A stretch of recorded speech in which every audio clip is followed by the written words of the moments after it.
Hi friends, எல்லோருக்கும் வணக்கம். Welcome to my channel ஆஷீஸ் ஃபார்ச்சூன். இன்றைக்கி சூப்பரான பட் சிம்பிளான ஒரு ரெசிபி தான். இதுக்கு நீங்கள் இன்க்ரீடியன்ஸ் நிறைய தேவையில்லை. ஒரு மேரி பிஸ்கெட் 10 ரூபா பேக்கெட் இருந்தால் போதும். அண்ட் டைரி மில்க் சாக்லேட் கூட ஒரு 10 ரூபா சின்ன பேக்கெட் இருக்கும்ல, அது வாங்கிக்கிட்டால் நீங்கள் போதும். அண்ட் கொஞ்சம் நட்ஸ்.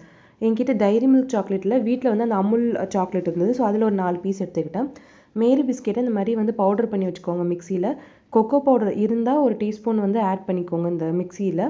ஸோ நெக்ஸ்ட் இந்த சாக்லேட் இருக்குல்ல, இந்த டபுள் பாயிலிங் மெத்தட் படி நம்ம மெல்ட் பண்ணி வச்சுக்க போகிறோம். டபுள் பாயிலிங் மெத்தட்னா ஒன்றும் இல்லை, அடியில் ஒரு பாத்திரத்தில் தண்ணி ஊற்றிக்கோங்க, மேலே கிண்ணத்தில் இந்த மாதிரி சாக்லேட் வச்சு நல்லா மெல்ட் பண்ண விடுங்க.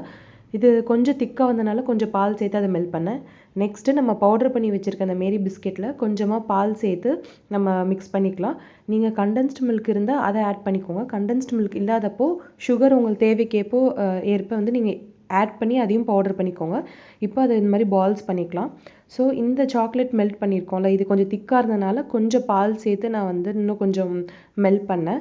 இந்த சாக்லேட் எதுக்குன்னா, நம்ம அந்த பால்ஸை டிப் பண்ணி எடுக்கிறதுக்கு தான் இது பண்ணுறோம். அண்ட் நட்ஸையும் இந்த மாதிரி நான் மிக்சியில் நல்லா பல்ஸ் பண்ணி க்ரஷ் பண்ணி வச்சுருக்கேன். ஸோ அதுவும் மேலே ஒரு கோட்டிங்காக தான். ஸோ நெக்ஸ்ட்டு இந்த பால்ஸ் உருட்டி இருக்கோம்ல, அதை இந்த சாக்லேட்டில் நல்லா டிப் பண்ணி எடுத்துகிட்டு அண்ட் அந்த நட்ஸால் நம்ம கோட் பண்ண போகிறோம். ஸோ அவ்வளோதான். சூப்பராக இருக்கும் இந்த ரெசிபி. கண்டிப்பாக ட்ரை பண்ணி பாருங்கள். கிட்ஸ் ரொம்பவே விரும்புவாங்க. செய்கிறதும் ரொம்ப சிம்பிள் தான். நம்மளுக்கு இதில் ரொம்ப செலவும் ஆகாது. இந்த ரெசிபி செய்கிறதுல கொஞ்சம் டிஃப்ரெண்ட்டாகவும் இருக்கும்.